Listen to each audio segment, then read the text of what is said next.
Well, we're up to this point in the offseason preview series. The two closest teams in the Eastern Conference and Western Conference to make the playoffs, but myth, is who the two teams we're going to be talking about in this video. We're going to be looking at the Calgary Flames and the Columbus Blue Jackets, talking about how they did this past year, looking forward to their UFAs, RFAs, and their draft capital. I'm going to give you my opinion on what they could do in this offseason to improve and maybe actually make the playoffs next year. We'll get to all of the updates for Calgary and Columbus coming up right now.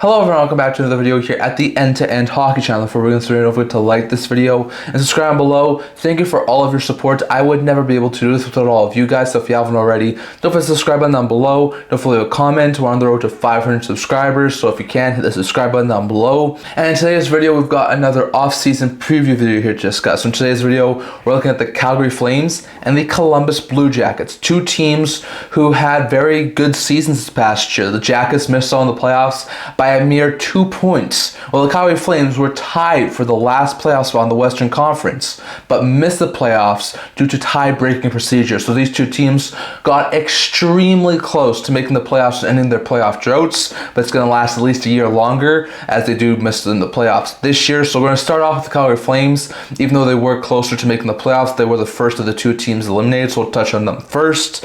So they didn't do overly bad. They actually had 40-plus wins this year, finished the year with a record of 41, 27, and 14. So they had under 30 regulation losses, above 40 wins. Had they gotten one more point somewhere, whether that be one of their overtime losses or a win, or whether that be one of the regulation losses or an overtime loss, they would have made the playoffs. They would have been able to make the playoffs and either play Vegas or Winnipeg in round one, which would have been very interesting. So the fact that the Calgary Flames last offseason were announcing they were going to go down a retool or rebuild path, and then they get this close to making the playoffs is very, very good signs there for Calgary. So 41, 27, 14 record, not overly bad. If you look at their point scoring and goal scoring leaders for this season, the point scoring leader was Nazem Kadri, who had a really good season for the Calgary Flames, putting up 67 points.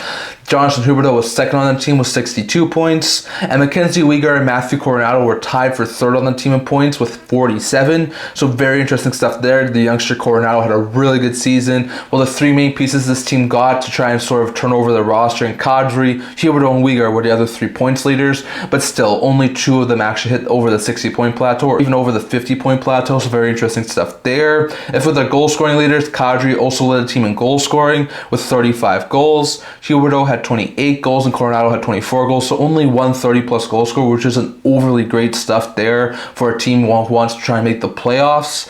So interesting stuff there, but Kadri, Huberdeau, Coronado were the 3-point drivers for the Flames this season, but it was still not enough to get them into the playoffs. If you look at more of their other stats, goal scoring, goals against, and their power play and penalty kill, goal scoring wise, this team was awful. It's a surprise how close they got to the playoffs with how terrible of a goal scoring team they were. They had 220 goals this year, which was 29th in the NHL. So you're not going to get very far if you have a 29th ranked goal scoring team, which is what the Calgary Flames had. So it explains a whole big reason as to why this team missed the playoffs. Goals against was a lot better. They only led in 236 goals against, which was tied for 15th in the NHL. So they were actually above 500, above the average mark in the goals against department. So that's very interesting stuff there for the Flames, is they didn't have as bad of a goals against as they did goal scoring. Their power play was subpar, but not overly poor. They had a 21% power play unit, which was 19th in the NHL. So it wasn't overly great, but wasn't atrocious either, where the penalty kill was a lot worse. They had a 76.1% PK, which was 25th in the NHL, so we're almost a bottom 5 team in the penalty kill, which is not overly good for a team who's trying to make the playoffs. So goal scoring wise, they were awful. Goals against wise, they were okay. Power play wise, could have definitely been better, and penalty kill wise was one of the worst in the NHL. So interesting stats there. They currently have $27.8 million in projected cap space for this upcoming season. Three reasons I think this team missed the playoffs were: one, they had no goal scoring. Like I said, Kadri led the team in goal scoring, as well as Huberdeau, Coronado. Like those three all had really good seasons, but their depth was nowhere to be seen. We knew this team lacked talent, and it showed by this team not scoring a whole bunch of goals this year. And I think that was probably the main reason. They score a couple more goals, win a couple more games, they're in the playoffs. But they did not do that, and that is the first reason I think this team missed the playoffs. Second reason was bad penalty kill. Like, that team had a sub 80 penalty kill, which is not overly great. They were almost at 75% PK, which is very embarrassing. So given that fact, I think the Flames' bad penalty kill was another major reason as to why this team wound up falling out of the playoff race. And the third reason, in my opinion, this team missed the playoffs this year was the team started a rebuild. Like, this team was not a team who was supposed to be challenging for a playoff spot. They said that they were going to start a rebuild. Only move they made in season was trading Farabee and Frost for Kuzmenko. It was an interesting move there. It does help them a little bit short term, maybe even longer term too, but that's the only move they made. They didn't really do anything to add or subtract, so it was a very interesting season there for the Flames. But the fact that this team was starting a rebuild phase was another reason, in my opinion, that this team missed the playoffs. So in my opinion, no goal scoring, a bad PK, and the fact that this team started a rebuild were the three main reasons, in my opinion, why this Flames team wound up missing the playoffs. Going over to their significant pending UFAs, RFAs, and their draft capital. So at this current point in time, if you look at their pending UFAs, not anyone here who's overly significant. They have Anthony Mantha, Justin Kirkland, Kevin Rooney, Martin Frk, Tyson Barrie, Jared Tenorti, Joel Hanley, and Dan Vladar. Vladar had a 12-11-6 record with a 2.80 GAA and 898 save percentage. It was actually a really good backup for Dustin Wolf. I could definitely see him be brought back in like a 1 to 2 year deal. Also would not be one bit surprised if he left via free agency, so we'll have to wait and see on that.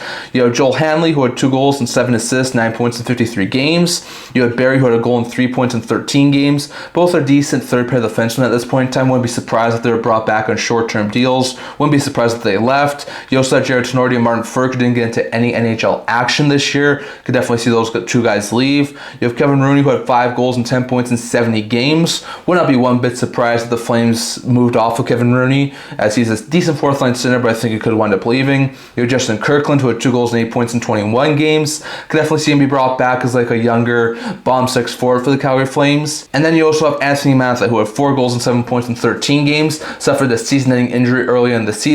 I could maybe see him be brought back on like a 1 year deal because he actually had a really good start with Calgary. Also wouldn't be surprised if he left via free agency, so we'll have to wait and see on that. But UFA is headlined by Mantha, Hanley, and Vladar for the Calgary Flames. If we look at their pending RFAs, there are a lot more interesting players on their RFA side. You have Frost, Zary, Klapka, Ball, Kuznetsov, and Poirier. Now, Kuznetsov and Poirier are top prospects, but didn't get into any NHL action this year. I definitely think both those guys will be brought back on shorter-term deals. You have Kevin Ball, who had 3 goals and 20 points in 73 games in his first season with Calgary.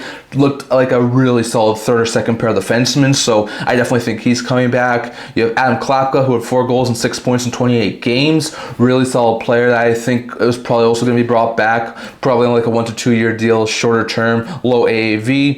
You have Connor Zary, who had 13 goals and 27 points in 54 games. I still think Zary is going to be this team's future second line center on this team, so I definitely think Zary is going to be brought back. And you have Morgan Frost, who had 14 goals and 37 points in 81 games. It was a solid season for Frost, really did fit in quite well with Calgary after the trade, so I definitely think he'll be brought back too. So Frost, Zary, and Ball are the 3 big RFAs for this Calgary Flames team. We'll have to wait and see if they do sign them, and if they do sign them, to what sort of deals. Going over to the draft capital Calgary Flames have for this current offseason. So at this point in time, they have the average amount you'd expect a team to have, and that's 7. So for a team who missed the playoffs, it's not overly bad. They currently have 2 first-round picks. It's the Devils and the Panthers. They have the Avalanche's second-round pick, their own third-round pick. They have no 4th-round pick for this upcoming season, and they also have a 5th, a 6th, and a 7th-round pick. So they have their own picks in the 3rd, 5th, 6th, and 7th round.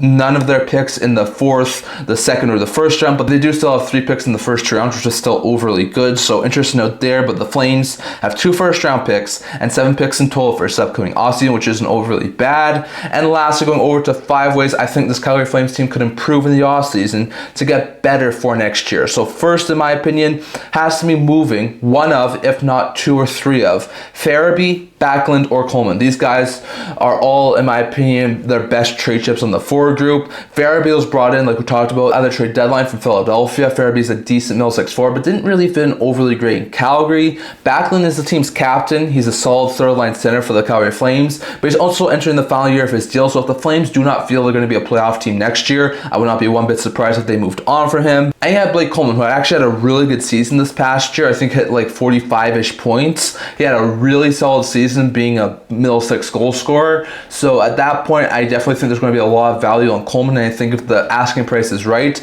I would not be one bit surprised if Calgary moved on from him. So I'll have to wait and see on that. But moving Farabee, Backlund, or Coleman, I think has to be top priority for Calgary. Second has to be either re-sign Dan Vladar or add a new backup to the team. The team needs a new backup. Wolf's definitely going to be a starter for a long time, but they're going to need a new goaltender to be his backup. Vladar did quite well this year. Like I said, I wouldn't be surprised if they re-signed him, but if they don't, they're either going to have to go on free agency or via the trademark and try and get someone who can be his backup, whether that be maybe taking on a bad contract like a Grubauer or a Jerry. I wouldn't be surprised if they tried to do that, or maybe go into free agency, get like a Jake Allen or something like that. Could also be an option there for the Calgary Flames. So we'll have to wait and see on that, but keep your eye on the Calgary Flames going after a goalie.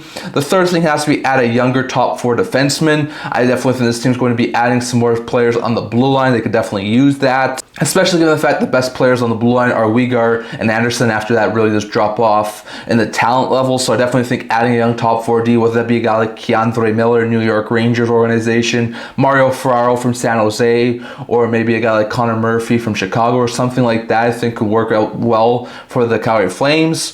Fourth thing I think has to be use their draft capital, add some younger players. Like we talked about, they could view this team as almost playoff ready. So if that's true, I would not be one bit surprised if they used either the Devils or the Panthers first round pick to move it to try and get some more help immediately, whether that be adding another top 9 forward or that top 4 defenseman like we were just talking about. So using some of their draft capital to add younger players has to be another option there for the Flames. And the fifth and final thing I think they should do is add a top 6 forward. Like this team, I think if they move off a couple of pieces, they definitely use another top 6 forward. I'm not sure if they'll go after the bigger names in free agency, whether that be Marner or Ehlers or Besser. I'm not sure if they'll go after those type of guys, but we've heard them be linked to a guy like Sam Bennett. That would be an interesting add there for the Flames. I could also see him try and add some other pieces too.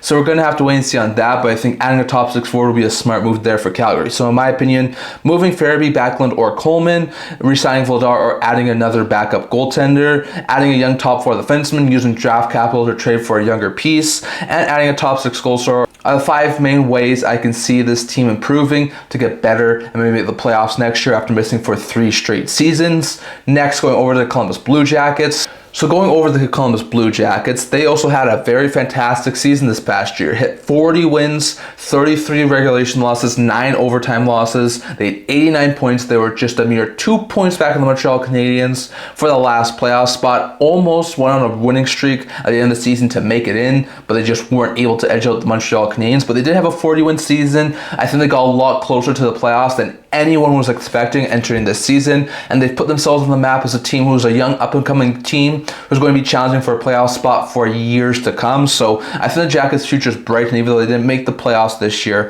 a 40-33-9 record is nothing to scoff at. If you look at their goal scoring and point scoring leaders, their point scoring leaders, Zach Werenski was a point per game defenseman, having 82 points this year, which was a very fantastic feat there for Werenski. Kirill Marchenko put himself on as one of the more underrated players in the league by having a 74-point season. Marchenko was a great add for the Blue Jackets this year and looked fantastic. And then Sean Monahan and Kent Johnson were tied for the team third spot in the point scoring category with 57 points. So this team had a lot of really good goal scorers. They had multiple 60-point players. They had a couple of players at the 50-point plateau. Like, this team had a lot of really good offensive weapons, and there were a lot of good players who were able to put the puck in the net. Their goal scoring leaders were Kirill Marchenko and Adam Fantilli, who both had 31. First time in a couple of years, I think the Jackets have had 30 goal scorers, so really good stuff there.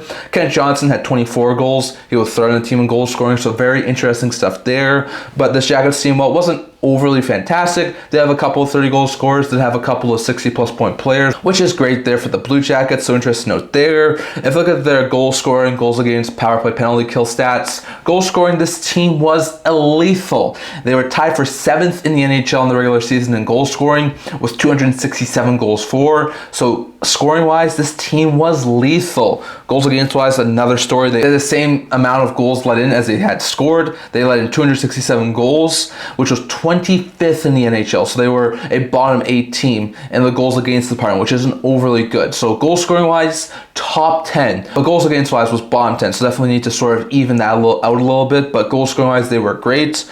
Power play, penalty kill were both not overly good. Power play wise, they had a 19.5% power play unit, was the 22nd in the NHL.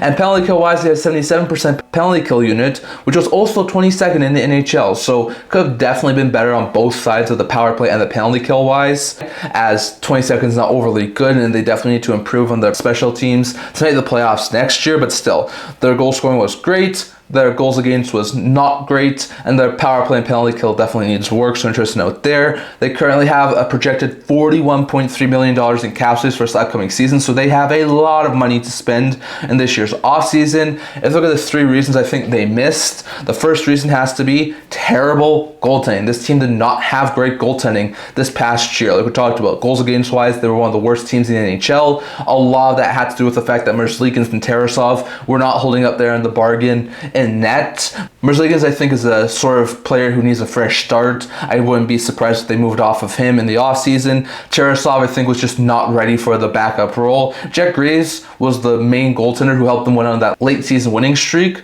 but I definitely think that even if Graves is the backup next year, they're going to need a new starter. So terrible goaltending was the first reason. The second reason was injuries. Boone Jenner missed the first 3 quarters of the season. Cole Sillinger, Igor Chinnikov, and Sean Monahan also missed big chunks of time due to injuries, and there were a couple of other guys who did miss shorter time. But this team, even though they weren't as banged up as they were the past 2 seasons, which is a big reason as to why this team kept on missing the playoffs. And third was subpar special teams. This team was in the bottom 10 league in both the special teams on the power play and the penalty kill, so that was another major reason, in my opinion, as to why this Blue Jackets team wound up falling out of the playoffs instead of making it. So in my opinion, 3 reasons this team missed the playoffs were awful goaltending, the injuries to key guys, and the subpar special teams were 3 main reasons, in my opinion, why the Jackets are out of the playoffs and not in the playoffs. So those are the stats for this team. Those are the reasons I think they missed. Going over to their UFAs, their RFAs, and their draft capital. So if you look at their UFAs for this upcoming season, they have quite a few of them. They have James Van Riemsdyk, LeBanc, Corrali, Kunin, Danforth, Wolanski,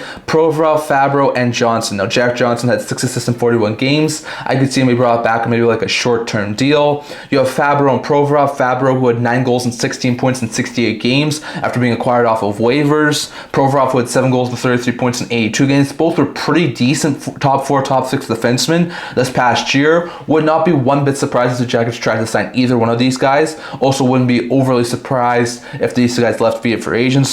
Then you had Treyfix Wolanski, who had no points in no NHL games. I could see him be brought back, could see him leave. You also have Justin Danforth, who had 9 goals and 21 points. Kunin, who had 11 goals and 18 points. And Corrali, who had 6 goals and 17 points. LeBanc had 2 goals and 12 points. And Van Riemsdyk had 16 goals and 35 points. All 5 of those guys were really solid bottom 6 guys. Van Riemsdyk, LeBanc were brought in the offseason. Corrali's been a bottom 6 forward, as well as Danforth for quite a bit there. And Kunin was acquired at the trade deadline. I would not be surprised if 2 or 3 of these guys were brought back on like 2-3 year deals on the lower end of the AAV spectrum. But I wouldn't be surprised if there were a couple of those guys who did leave too. So maybe half of those guys get brought back, half of those guys leave. So we'll have to wait and see on that. But those are all the UFAs for this upcoming season. If you look at their RFAs, they have Voronkov, Faitia, Harris, Hunt, Holm, and Tarasov. Tarasov had 7-10-2 record with a 3.54 GAA and 881 save percentage. Like we said, he could have done better this year, but he was a decent backup goaltender, so I could definitely see the Jackets bring him back. Bjorkvar, Coleman, and Hunt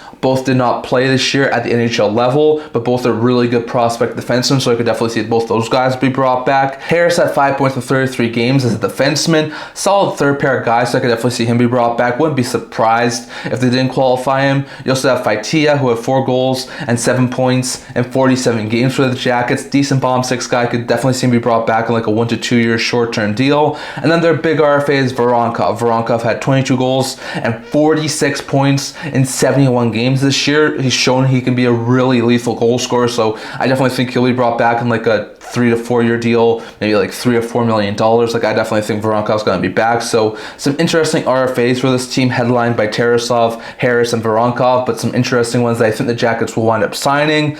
Next, going over to the team's draft capital for its upcoming offseason. If you look at their draft capital, they currently have the same amount of picks that the Calgary Flames have for this upcoming offseason at this point in time. Once again, there's a possibility it could change, but at this point in time, the Jackets have 7 picks for this upcoming draft. They currently have 2 first-round picks, that's the Jackets and the Wilds. They have no second. They have their own 3rd and 4th. They have no 5th. They have their own 6th, their own 7th, and the 9th 7th. So they have all of their own picks except for in the 5th and the 2nd round. And they have an extra 1st and an extra 7th round picks. So they do have 7 picks. They do still have 2 first round picks. Those are going to be 2 mid-round picks. So they're not going to be overly high, but they're going to be a decent amount there. So interesting note there. But the Jackets do have 7 picks for this upcoming draft, but only 3 in the first 3 rounds. So interesting note there. And lastly, going over to 5 ways I can see this Jackets team improve in the offseason to get better for next year. So in my opinion, it starts with either moving or buying out Elvis Merzlikins and adding a starting level goaltender. Merzlikins was not where he needed to be this year. I mean, he was a decent goaltender and put up some decent numbers, but was not enough to get the Jackets into the postseason. So I definitely think this Jackets team will explore maybe other routes to try and get a starter. I think guys like Greaves and Taraslov can fight for backup roles, but I think whether it's moving Merzlikins with some retained money or just buying out Merzlikins entirely, I definitely think the Jackets are very likely going to walk away from Merzlikins and try and add a starter, whether that be Demko, Pekka Luukkonen, Gibson, or someone else. I definitely think the Jackets are going to go goalie hunting this year and try and add a starter, so that's the first thing. The second thing has to be either keep Ivan Provorov or add another top 4 defenseman. Provorov was brought in, I think it was 2 years ago, after his relationship with the Flyers soured. The Flyers got a really good haul for it. He'd actually done quite well in Columbus, so either they have to try and keep him around in Columbus, or if they don't keep him around, they have to add top 4 defenseman, because I definitely think this team could definitely use a boost on the defensive side. So either keeping Provorov or adding a top 4 defenseman has to be priority number 2. Priority number 3 has to be let some more of their younger players play. They did so this year. Voronkov, Chinakhov, Marchenko, Fantilli. The list goes on and on. They had a lot of younger players this year, but I think they need to continue it to keep on going. They need guys like Damon Hunt on the defensive end, as well as Denton Matejchuk. And on the forward group, guys like Faitia and Delbel Beluz, who are some of their top prospects in their system, I think should definitely get opportunities to be at the NHL level this year. Once again, this is more of a training camp thing, but I definitely think that has to be another one of their priorities. Fourth thing for this team has to be consider moving one of their first round picks. They have their own first round pick. They have the Wild's first round pick. Those are going to be around the 20 mark in the draft selection order. So with that in mind, I definitely wouldn't be surprised if the Jackets moved one of those first round picks to get some upgrades elsewhere. I definitely think this team is going to be trying to get some major improvements. So I would not be one bit surprised if they consider moving their first round pick or the Wild's first round picks. That's priority number 4. And priority number 5 has to be adding some defensive depth. Like I said, this team was not really great defensively this year, and I definitely think if they added a couple of experienced bottom pair defensemen, that might make some sense for the Blue Jackets, especially if guys like Johnson or Faber were to leave. So not exactly sure who they could try and target, but whether that be moving like a lower end draft pick for someone who's already under contract, or going on for agency, maybe signing 1 to 2 guys on like lower end deals. I'm not exactly sure which route they will go, but I definitely do think adding some defensive depth will be a smart move there for the Jackets. So in my opinion, moving or buying out Merzlikins, adding a new starter, keeping Provorov or adding a top 4 defenseman, letting some of the younger players play, considering moving one of their first round picks, and adding some defensive depth are 5 ways I can see this Jackets team improving in the offseason this year to end their, 6 or 7 year playoff drought and finally make it back to the playoffs next year for the first time in a long time. So definitely, that's my opinion on the Blue Jackets and the Flames. That's what I think these two teams need to do in the offseason. Do you agree with me? Do you think that those are some moves that this teams could try and improve in the offseason? Are you surprised these two teams missed the playoffs? And are any of the stats a little bit surprising to you? And which UFAs and RFAs do you think these two teams will keep or move on from? Definitely leave your thoughts on all of that down in the comment section below. That is all I'm going to talk for today. Remember to like this video, and for remember to subscribe below. We're on the road to 500 subscribers, so it really does help with our channel. And also don't forget to leave a comment. Also a blog talking about news, rumors, analysis, stuff like that, so check that out. The link to that down in the description below. Kind of see you guys all for next video. See you guys soon.